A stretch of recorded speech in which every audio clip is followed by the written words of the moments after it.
Hi everyone, welcome back to another episode of Wake&Tech. In today's video, I'm going to show you how to log into Instagram from Facebook. Keep watching the video till the end and don't forget to subscribe to our channel by hitting the subscribe button. Press the notification bell icon so that you'll never miss another update from us.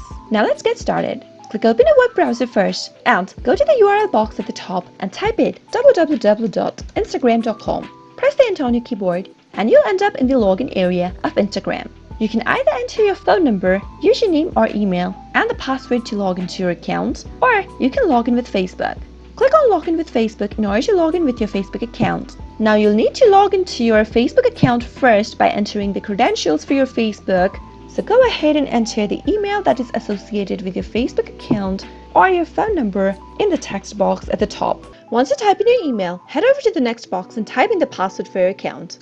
After you're done, you'll be logged into your Instagram account using your Facebook credentials. It is quite simple, isn't it? I hope you found the video to be helpful. If you did, go ahead and give us a thumbs up. Comment down below in the comment box if you have a question or a feedback for us. I'll soon be back with more tutorial episodes. Goodbye till then.